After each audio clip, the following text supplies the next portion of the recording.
Yeah, the O-line played really good. All right. Yeah, the O-line played awesome. I think this is the best game they played all year. You saw the holes out there. You saw the holes Jay Lang was running in, Nick Hill, Delton, and you saw how great they were pass blocking. So I think the game was won up front, and I think our O-line won the game for us for sure. Obviously, defense played awesome as well, but I think our O-line is played the best game of the year so far. RJ, this is for you back in the starting lineup today with WTU, and then obviously you and Kurtis both had a pretty solid game. How important was it for you to come out and have that type of game and get back to that lineup? It's important every game. It's not just this game, it's any game.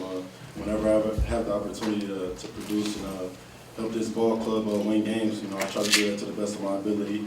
And it's always helpful to play with a guy like Kurtis Drummond, a leader, a captain on our team. A guy that's vocal and gets us in the right, places and to make plays. And it just felt good to come out here and get this win. Following up on that, Kurtis, is this the best you two have played this year together as a tandem? I would say so. We just broke back there comfortable, having fun, just playing. And when you're doing that, you're back, you're not thinking. You're just able to fly around, feed off each other. It's definitely a great starting point for our whole chemistry back there in the secondary. Jeremy, over here. Was Michigan prides themselves on a run defense? Did they do anything different today? Did you guys see something new and just try to expose that? I watched them with them. They did it. Previous teams did a great job loading the box, and we prepared for that. And the offensive line prepared for it, and the coaches got prepared for it. And I think the offensive line did a great job blocking the front and handling, all the people in the box. And I just run through the holes and try to make them look good. They make me look good. Connor, can you talk a little bit about the play where you kept the ball and laid a lick on number 44? Just talk about how you thought maybe that might have set a tone and if that was something you thought was necessary at that point. Yeah, I've talked to Coach Drummond previously, and I remember going to the Purdue game. He said he'd want to run me a little bit more than normal, and he's like, I don't think anything other than a quarterback lowering his shoulder and running over a guy, gets the team more hype. He said, if there's one thing that can get the team going, it's someone lowering their shoulder and just trying to be physical. So, I had that in the back of my mind, and I feel like, being a quarterback, especially with me, for my running ability, people don't expect to see that. I think I got the sideline going, I think I got the crowd into it, and just gave us a little bit more momentum at that time. For Connor and Kurtis, another win over Michigan in dominating fashion. Is this now the expectation when you play them? That this doesn't seem like it's a surprise to anybody the way this game came out. What are you asking? Are you no longer surprised when you beat Michigan like this? We honestly want to win every game. But this game just means a little bit more. It's more about bragging rights. It's more about who the state is for past Spartans, future Spartans. And for us to win this game, we're definitely excited. We don't underplay this win at all. We're all very excited.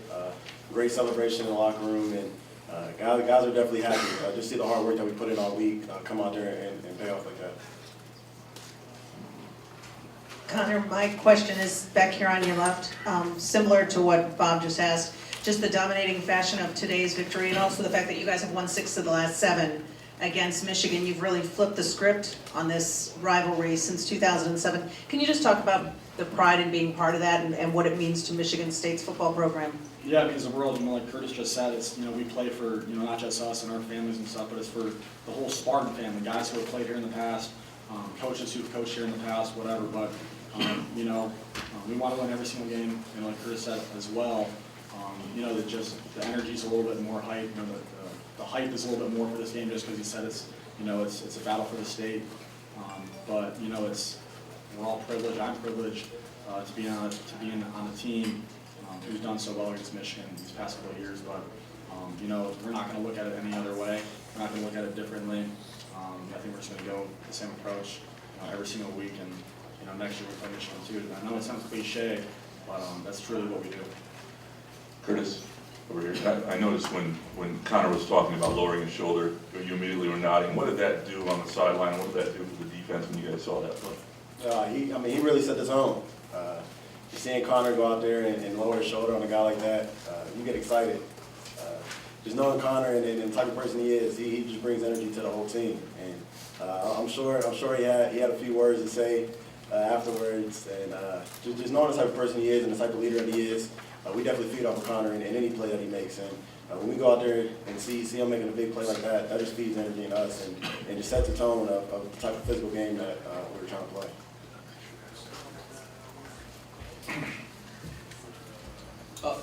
For Kurtis, you had some opportunities in some other games to make big plays. Today, everything seemed to click for you. You had a couple of really key breakups. What was it? Was it the rivalry that brought that out of you, or was it more film study?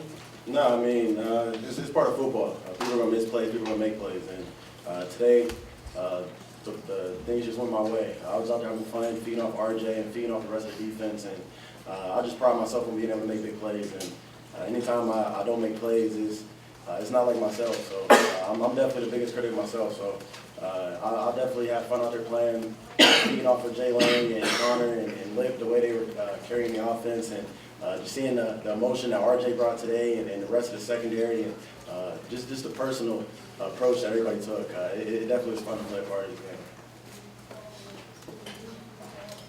game. For Connor and Jeremy, I'm just wondering about that last drive late in the game. Maybe some weeks you kneel on the ball. Did you guys talk about that? Did you have to tell coach you wanted to score, or what was the thought process there late? I think everyone saw when they ran out and stuck the dagger in, on our grass, and disrespected us right out the gate. We weren't having that, so, if we had the ball, we were trying to score. We didn't see that. I didn't see that. Yeah, they ran out, and I know one of the players just had a spear or a dagger or something and just spiked it in our grass. Disrespect them. What? Before the game? Yeah, before the game, right before kickoff. Disrespecting us.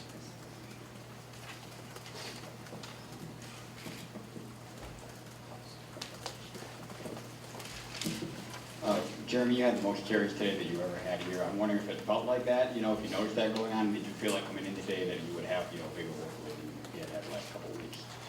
No, I just, whenever the coaches trusted me to carry the ball, I just, did my job of doing that. And Nick and Devin was in, I just cheered them on, make sure I'm coaching on the sideline. And today the coaches trusted me, to carry the ball, how many carries I had, and I did my best with my carries.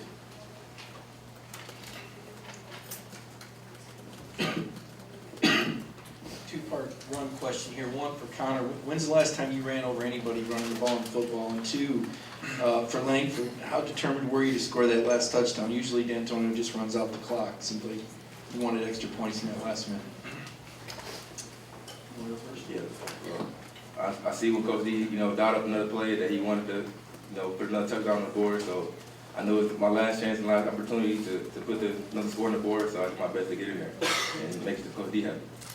To answer your question, I don't think I ran over anyone in high school. And I don't know what the play looks like. Did I run him over? I felt like I just lowered my shoulder and I just fell. But I think the last time I probably ran someone over was probably like 5th grade. Connor, what you said about what you saw them do before the game, sticking a spear or dagger or something, was that last drive then for the touchdown? Did that come with extra purpose? I think it's just like any other possession. Anytime we have the ball, we're trying to score. We just want to get the ball in the end zone. Every time we have the ball, that's the main goal.